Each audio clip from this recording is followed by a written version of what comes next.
Welcome to smart education X Y Z. आज हम जो कंप्यूटर की अपनी सीरीज चल रही है एमसीक्यू की, उसके अंदर ये पार्ट 3 है, जिसके अंदर भी हम आज बहुत ही इम्पोर्टेंट जो एमसीक्यू है उनके बारे में डिस्कस करेंगे, जो बार बार गवर्नमेंट एग्जाम के अंदर पूछे जाते हैं। तो चलो स्टार्ट करते हैं आज की वीडियो। आज का पहला सवाल है, कौन सा कंप्यूटर का घटक नहीं है? Which is not a component of a computer, यानी कौन सा जो कंप्यूटर का भाग नहीं होता है वो हमें बताना है। देखो, इनपुट डिवाइस भी होती है, आउटपुट डिवाइस भी होती है, मेमोरी यूनिट भी होती है, लेकिन बेसिक यूनिट करके ऐसा कोई भी नहीं है जो कंप्यूटर के अंदर पाया जाता है। तो अपना जो आंसर क्या होगा वो क्या होगा? बेसिक यूनिट इसका बिल्कुल सही आंसर होगा। अगला सवाल है, सीपीयू का निष्पादन प्राय किसमें मापा जाता है? The performance of A CPU is usually measured in, यानी जो सीपीयू की परफॉर्मेंस होती है, सीपीयू की फुल फॉर्म क्या होती है? Central processing unit. Central processing unit. साथ ही अगर हम बात करें तो इसकी जो स्पीड होती है वो किस में मापी जाती है? मेगाहर्ट्ज। हमेशा हम किसका प्रयोग करते हैं स्पीड के लिए? हर्ट्ज का प्रयोग करते हैं। वैसे तो गीगाहर्ट्ज होता है, लेकिन यहाँ पर ऑप्शन में क्या है? मेगाहर्ट्ज क्या हो जाएगा? इसका बिल्कुल सही आंसर हो जाएगा। अगर हमें कभी भी क्वेश्चन मिले कि जो सुपर कंप्यूटर होता है उसकी स्पीड किस में मापी जाती है, परफॉर्मेंस की बात करें तो वो किसके अंदर होती है? इसकी स्पीड हमारी फ्लॉप्स के अंदर होती है। किसके अंदर? फ्लॉप्स। अगर इसकी फुल फॉर्म पूछी जाए तो क्या हो जाएगा? फ्लोटिंग ऑपरेशंस पर सेकेंड। फ्लोटिंग ऑपरेशंस पर सेकेंड। इसकी क्या हो जाएगी? फ्लॉप्स की क्या हो जाएगी? फुल फॉर्म हो जाएगी। यानी जो सुपर कंप्यूटर होता है उसकी स्पीड से हम फ्लॉप्स में मापते हैं, जैसे फ्लोटिंग ऑपरेशंस पर सेकंड, इसकी फुल फॉर्म हो जाएगी। इसी प्रकार अगर हमें सीपीयू की स्पीड देखनी है तो वो किस में होगी? मेगाहर्ट्ज या गीगाहर्ट्ज। हमेशा किस में मापते हैं उसको? हर्ट्ज के अंदर ही मापा जाता है। अगली बात करें, कंप्यूटर शब्दावली में यूएसबी का फुल फॉर्म क्या होती है? हमें बताना है कि जो यूएसबी है इसकी फुल फॉर्म क्या होगी। तो यू का मतलब तो यूनिवर्सल सीरियल बस, यानी जो ऑप्शन नंबर ए है इसका बिल्कुल सही आंसर होगा। और यहाँ पर लिखा हुआ है यूएसबी यानी कोई भी चीज़ इसको बोलते हैं अपन, अगर कंप्यूटर की भाषा में बोलते हैं तो प्लग एंड प्ले, यानी जैसे ही आपको चलाना है यूएसबी लगाओ और वो क्या हो जाएगा? चल जाएगा। निकालोगे तो क्या हो जाएगा? बंद हो जाएगा। यानी प्लग एंड प्ले वाली डिवाइस क्या कहलाती है? हमारी यूएसबी डिवाइस कहलाती है। जैसे हमारा कीबोर्ड हो गया, प्लग एंड प्ले है। अगर हम बात करें माउस होता है जो एक्सटर्नल हम लगाते हैं, वो भी क्या होता है? प्लग एंड प्ले का काम करता है। अगला क्वेश्चन है कि सीपीयू को कितने भागों में बांटा गया है, यानी सीपीयू को कितने भागों में बांटा गया है? तो इसको हम जानते हैं कितने भागों में बांटा गया है? 3 भागों में बांटा गया है। सीपीयू फुल फॉर्म देख लेते हैं पहले। सबसे पहले क्या होगा? सीपीयू की सेंट्रल प्रोसेसिंग यूनिट, यानी सीपीयू की अगर फुल फॉर्म पूछी जाए तो क्या होगा? Central processing unit. और साथ ही अगर हम बात करें तो इसको क्या बोलते हैं? ब्रेन ऑफ कंप्यूटर भी बोला जाता है। क्या होगा? Brain of computer. अगर कहीं पे अगर हमें क्वेश्चन मिले कि ब्रेन ऑफ कंप्यूटर क्या होता है तो हमारा क्या हो जाएगा? सीपीयू हो जाएगा। अब देखते हैं इसके 3 भाग कौन कौन से होते हैं। सबसे पहले एएलयू होता है, दूसरा सीयू होगा और तीसरा हमारा क्या होगा? एमयू। एएलयू का मतलब अर्थमेटिक एंड लॉजिकल यूनिट। क्या हो जाएगा? Arithmetical and logical unit. दूसरा हमारा सीयू का मतलब होगा कंट्रोल यूनिट। अगर हम बात करें एमयू की तो क्या हो जाएगा? हमारा मेमोरी यूनिट। सबसे पहले बात करें अर्थमेटिक एंड लॉजिकल यूनिट। इसका मतलब अगर हमें कोई भी अर्थमेटिक ऑपरेशन परफॉर्म करने हैं, जैसे प्लस करना, माइनस करना, मल्टीप्लाई करना है, डिवाइड करना, अगर कोई सा भी अर्थमेटिक यानी मैथमेटिकल ऑपरेशन परफॉर्म करना है तो कौन करता है? ये एएलयू करता है। सीयू क्या करेगा? जो हमारी इनपुट और आउटपुट डिवाइस है इनको मैनेज करने का यानी कंट्रोल करने का काम करता है। अगर मेमोरी की यूनिट बात करें, मेमोरी का मतलब क्या हो जाएगा? जो भी स्टोरेज से रिलेटेड काम है वो कौन करेगा? वो हमारा एमयू करेगा। यानी मेमोरी यूनिट किसका काम करेगी? स्टोर करने का काम करेगी। एएलयू अर्थमेटिक ऑपरेशन परफॉर्म करेगी। कंट्रोल यूनिट यानी इनपुट आउटपुट डिवाइसेस जितने भी एड है उनको बीच को क्या करता है? कंट्रोल करने का काम करती है। मेमोरी यूनिट जितने भी अपना स्टोरेज डिवाइसेस है उनको मैनेज करने का काम करती है। अगला है, कंप्यूटर के संदर्भ में निम्नलिखित में से कौन एक पेरिफेरल नहीं है? पेरिफेरल का मतलब है कि इनपुट आउटपुट डिवाइस। कौन सी होगी? तो इनपुट या आउटपुट डिवाइस की बात करी तो हमें केवल यही चेक करना है कि कौन सी डिवाइस है जो इनपुट आउटपुट नहीं है। अगर कीबोर्ड की बात करें तो ये किस प्रकार की डिवाइस हमारी इनपुट है, माउस भी हमारा इनपुट है, मॉनिटर भी हमारा क्या हो जाएगा, आउटपुट होगा, क्योंकि हमें आउटपुट दिखता है। प्रिंटर की बात करें तो ये भी क्या हमारी आउटपुट डिवाइस है। तो मदरबोर्ड क्या हो जाएगा, इसका बिल्कुल सही आंसर हो जाएगा। ना तो ये इनपुट डिवाइस है, ना ही हमारी ये आउटपुट डिवाइस है। अगला है CPU और इनपुट आउटपुट के बीच सिग्नलों के मूवमेंट को नियंत्रित कौन करता है। तो इसको अभी हमने पढ़ा था, कौन करता है, कंट्रोल यूनिट क्या करती है, इनपुट आउटपुट डिवाइस को कंट्रोल करने का काम करती है। अगला है ALU की हमें फुल फॉर्म बतानी है। तो क्या होगा, ए का मतलब अर्थमेटिक और लॉजिक यूनिट, ALU यानी अर्थमेटिक लॉजिकल यूनिट हो जाएगा। अगला है USB संग्रह युक्ति का कौन सा प्रकार नहीं है। What is the type of USB storage device, यानी कौन सी है जो हमारी USB डिवाइस नहीं है, यानी स्टोरेज डिवाइस नहीं है, यानी ये क्या है, हमारी एक सेकेंडरी डिवाइस हो जाएगी। किस प्रकार की हो गई ये, हमारी सेकेंडरी डिवाइस, जिसको हम एक्सटर्नल डिवाइस भी बोलते हैं। कौन सा हो जाएगा, एक्सटर्नल स्टोरेज की बात हो रही है यहाँ पर। कौन सा हो जाएगा, what is the type of USB storage device, यानी जो USB होता है वो किस प्रकार का स्टोरेज, हमारा एक्सटर्नल यानी सेकेंडरी स्टोरेज है। दूसरा नाम क्या हो जाएगा इसका, सेकेंडरी स्टोरेज। अगर हम बात करें तो कंप्यूटर के अंदर कितने प्रकार की मेमोरी होती है। अगर मेमोरी की बात करें तो ये 2 प्रकार की होती है। पहला तो होता है हमारे प्राइमरी मेमोरी होती है। अगर हम दूसरे मेमोरी की बात करें तो हमारी क्या होती है, वो सेकेंडरी स्टोरेज कहलाता है, या मेमोरी भी कह सकते हैं। ठीक है, इसके अंदर कौन कौन सा आ जाएगा, हमारा एक तो रैम हो जाएगा, एक हमारा क्या हो जाएगा, रोम हो जाएगा, एक कैशे हो जाएगा, और एक हमारा क्या हो जाएगा, रजिस्टर। ये प्राइमरी मेमोरी के एग्जांपल्स हो जाएंगे। अगर हमें सेकेंडरी मेमोरी की बात करें तो CD DVD हो जाएगा, साथ ही HDD हो जाएगा, और हमारा जो पेन ड्राइव होता है जो हम प्लग एंड प्ले करते हैं वो भी हमारा क्या हो जाएगा, सेकेंडरी स्टोरेज के अंदर आता है। प्राइमरी स्टोरेज कौन कौन सा हो गया, हमारा रैम हो गया, रोम हो गया, कैसे हो गया, और रजिस्टर हो जाएगा। इसी प्रकार अगर सेकेंडरी स्टोरेज की बात करें तो CD DVD HDD और पेन ड्राइव इसके एग्जांपल्स हो जाएंगे। अगला है निम्न में से सबसे तेज कौन सा है, यानी which of the following is the fastest memory. क्या बताना हमें, फास्टेस्ट मेमोरी क्या होती है। देखो अगर हम बात करें तो कंप्यूटर के अंदर सबसे फास्ट क्या होता है, रजिस्टर होता है। रजिस्टर के बाद क्या हो जाएगा, कैसे मेमोरी हो जाएगी, कैसे के बाद हमारी रैम होती है, उसके बाद क्या होगा, रोम हो जाएगा। क्या हो जाएगा, रोम। और उसके बाद सेकेंडरी स्टोरेज होता है, वो हमारा क्या होता है, सबसे स्लो होता है, यानी रजिस्टर सबसे फास्ट होता है, उसके बाद कैशे, फिर रैम, फिर रोम, फिर सेकेंडरी स्टोरेज। इसका आंसर क्या हो जाएगा, हमारा जो रजिस्टर है वो सबसे फास्टेस्ट मेमोरी होती है कंप्यूटर की। अगला बोला है मेमोरी को कितने भागों में बांटा गया है। तो memory is divided into how many parts. तो ये कितने प्रकार की हो गई, 2 हो गई। एक तो हमारी क्या हो गई, प्राइमरी हो गई, और एक हमारी क्या हो जाएगी, सेकेंडरी मेमोरी हो जाएगी। ये 2 प्रकार की क्या होती है, कंप्यूटर के अंदर मेमोरी अवेलेबल होती है। अगला क्वेश्चन है हमारा, फ्लॉपी डिस्क किस प्रकार की मेमोरी है। What type of memory is floppy disk, यानी हमें बताना है कि जो फ्लॉपी डिस्क है वो किस प्रकार की हमारी मेमोरी है। देखो ये दोनों प्रकार हमने अभी पढ़े हैं। एक्सटर्नल होता है उसी को हम सेकेंडरी स्टोरेज भी बोलते हैं। तो हमारा जो फ्लॉपी डिस्क होगा वो क्या हो जाएगा, एक तो हमारा एक्सटर्नल भी है और सेकेंडरी भी है, यानी दोनों ही ऑप्शन क्या है, ए और बी दोनों ही बिल्कुल सही है। देखो अगर हम बात करें तो हमारे पास एक तो CD भी होता है, दूसरा हमारा क्या होगा, DVD भी होगा। अगर CD की बात करें तो इसकी फुल फॉर्म क्या होगी, कॉम्पैक्ट डिस्क।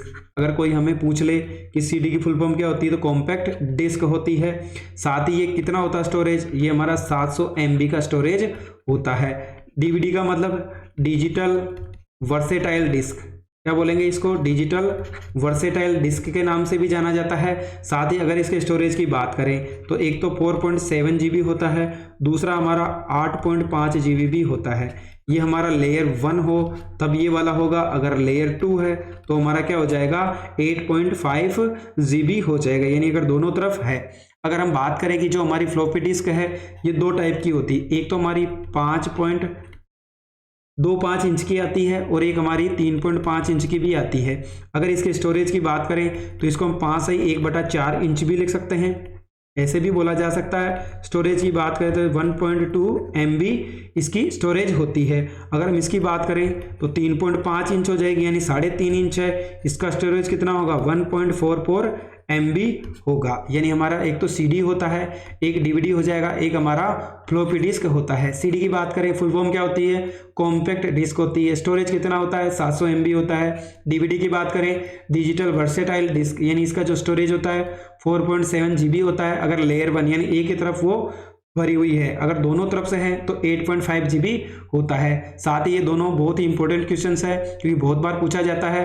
तो यहाँ पर देख फ्लॉपी एक तो 5.25 इंच की होती है, यानी 5.25 इंच की होती है, उसके अंदर जो स्टोरेज होगा 1.2 MB होगा। इसी प्रकार अगर 3.5 इंच वाली की बात करें तो 1.44 MB इसका स्टोरेज होता है। अगला है कंप्यूटर का रोम क्या है, हमें बताना है कि रोम क्या है। ये क्या है, एक हार्डवेयर है। क्या होगा, ये कंप्यूटर का एक हार्डवेयर का पार्ट है। अगला है कि निम्न में से कौन EEPROM के बारे में सत्य नहीं है, हमें बताना है कि कौन सा इसके बारे में सत्य नहीं है। तो इसका जो आंसर होगा, देखो सबसे पहले कौन सा सत्य नहीं है इसमें, वैसे तो ऑप्शन नंबर A होगा, क्योंकि यहाँ बात किसकी हो रही है, रैंडम एक्सेस मेमोरी, यानी ये रैम की बात कर रहा है, लेकिन अपन किसके बारे में पूछ रहे हैं, रोम के बारे में पूछ रहे हैं। सबसे पहले देख लेते हैं रोम क्या होता है। रोम क्या हो जाएगा, एक तो हमारी देखो रैम तो हमारी वोलेटाइल मेमोरी होती है। क्या होती है, वोलेटाइल। कौन सी मेमोरी होती है, वोलेटाइल, यानी जैसे ही लाइट गई या कंप्यूटर को हमने बंद किया वो स्टोरेज जो भी होगा वो क्या हो जाएगा, बिल्कुल फिनिश हो जाएगा। जैसे ही कंप्यूटर चलाओगे वापस अवेलेबल हो जाएगा, कंप्यूटर बंद करने पे वो मेमोरी खत्म हो जाती है, उसको हम वोलेटाइल बोलते हैं। रोम क्या हो जाएगी, हमारी नॉन वोलेटाइल है, यानी हमेशा के लिए अगर एक बार स्टोर कर दिया तो वो हमेशा के लिए अवेलेबल रहेगा। साथ ही इसके पार्ट्स की बात करें तो सबसे पहले हमारा क्या होता है, PROM, programmable read only memory. P का मतलब क्या होगा, प्रोग्रामेबल, और साथ ही क्या हो जाएगा हमारा रोम हो जाएगा। दूसरा होता है इसमें EPROM, E का मतलब इरेजेबल, इरेजेबल PROM हो जाएगा।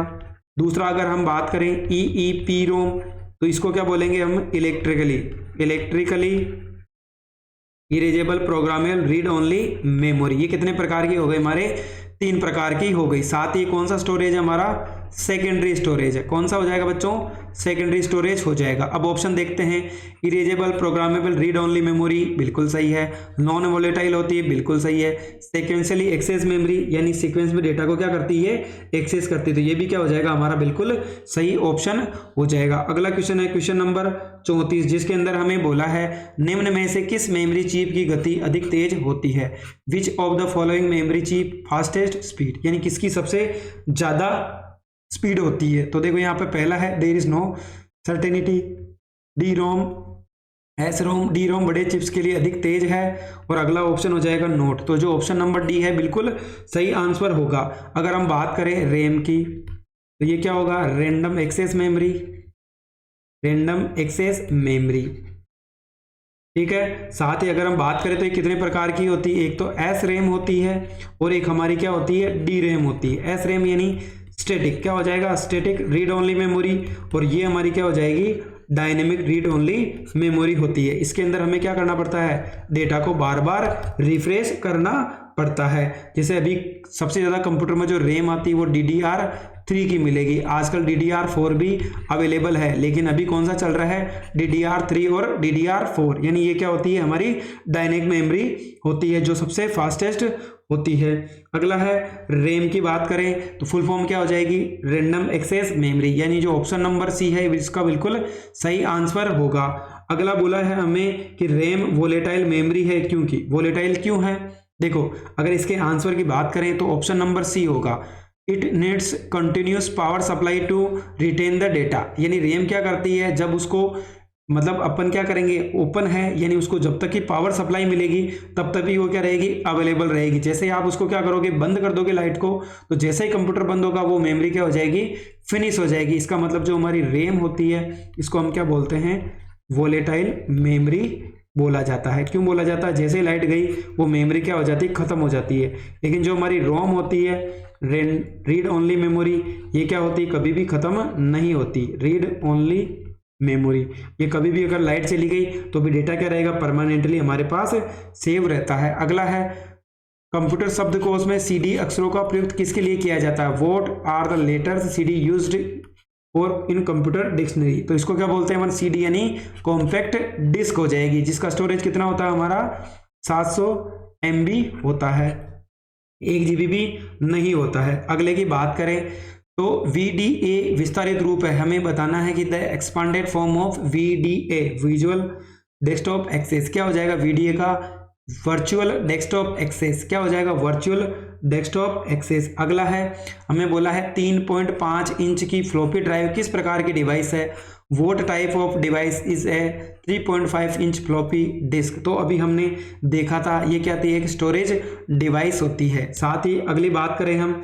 बहुत ही इंपॉर्टेंट क्वेश्चन है, एक निब्बल कितने बिट के बराबर होता है, हमें बताना है कि इस कितने बिट के बराबर होता है। तो देखो सबसे बात करें तो एक निब्बल के अंदर बिट कितने बिट होते हैं, 4 बिट। देखो सबसे पहले हम बिट की बात करें, यानी देखो 0 और 1, 0 का मतलब क्या हो जाएगा ऑफ और 1 का मतलब क्या होता है ऑन। हमने पढ़ा है ये किस पे काम करता है, हमारा बाइनरी नंबर पे काम करता है, यानी 0 और 1 पे काम करता है कंप्यूटर। बिट की बात करें तो 0 और 1 2 बिट होगी, यानी क्या हो जाएगा 0 का मतलब ऑफ, 1 का मतलब क्या हो जाएगा ऑन हो जाएगा। अगर हम बात करें सबसे छोटी तो 1 निब्बल, इसकी बात करें अगर 1 निब्बल के अंदर कितने बिट होते हैं, 4 बिट होते हैं। एक अगर हम बाइट की बात करें तो इसके अंदर कितने बिट होते हैं, हमारे 8 बिट होते हैं। उसके बाद हमारा आता है KB यानी किलो बाइट, तो उसके अंदर क्या हो जाएंगे 1024 बाइट हो जाएंगे। अगर हम KB के बाद क्या आता है हमारा MB आता है, तो इसमें कितना होता है 1024 क्या होता है अपना किलो बाइट होता है। उसके बाद क्या आ जाएगा GB यानी 1024 MB बराबर क्या होता है 1 GB होता है। देखो अगर इसकी बात करें तो ये हमारा क्या हो जाएगा किलो बाइट, ये हमारा मेगाबाइट, ये हमारा क्या हो जाएगा गीगाबाइट। अगला क्या हो जाएगा TB यानी टेराबाइट, इसके अंदर कितना होता है 1024 GB होता है, जिसको हम क्या बोलते हैं टेराबाइट के नाम से जाना जाता है। इसके बाद भी अगर हम बात करें तो हमारा जो अगला होता है वो होता है पेटाबाइट, यानी 1 पेटाबाइट बराबर क्या होगा 1024 TB के बराबर होता है। उसके बाद अपना आता है एक्साबाइट, क्या हो जाएगा एक एक्साबाइट बराबर क्या हो जाएगा 1024 पेटाबाइट, क्या हो जाएगा पेटाबाइट। उसके बाद आता है जेटाबाइट यानी 1024 अपना क्या हो जाएगा एक्साबाइट हो जाएगा। उसके बाद भी और होता है हमारा योटाबाइट यानी 1024 हमारा क्या हो जाएगा जेटाबाइट। इस प्रकार और भी होता है ब्रोंटो, जियोप, बहुत सारी होती है मेमोरी, लेकिन जो सबसे छोटी होती है हमारी निब्बल होती है, जिसके अंदर कितने बिट होते हैं 4 बिट होते हैं। एक बाइट के अंदर 8 बिट होते हैं। उसके बाद किलो बाइट के अंदर 1024 बाइट होता है। MB के अंदर कितना हो जाएगा 1024 KB, GB के अंदर 1024 MB, TB के अंदर 1024 GB हो जाएगा। PB की बात करें तो 1024 TB, EB की बात करें तो 1024 PB, ZB की बात करें तो 1024 EB हो जाएगा और YB के अंदर ये हो जाएगा kilobyte, megabyte, gigabyte, terabyte, petabyte, exabyte, zettabyte और योटाबाइट। उसके बाद क्या होगा ब्रोंटो और जियोप भी होता है। तो ये आज हमारे बहुत ही इंपॉर्टेंट जो बार बार रिपीट होने वाले हैं MCQ थे, जितने भी एग्जाम्स है गवर्नमेंट के उनके अंदर बहुत ही ज़्यादा पूछे जाने वाले सवाल थे। अगर आपको हमारी मेहनत पसंद आई हो तो चैनल को लाइक करें, सब्सक्राइब करें और अपने दोस्तों के साथ भी शेयर करें। अगर आपको इसकी PDF चाहिए वीडियो की तो आप हमारे टेलीग्राम चैनल और व्हाट्सएप चैनल को ज्वाइन कर सकते हैं। Thank you.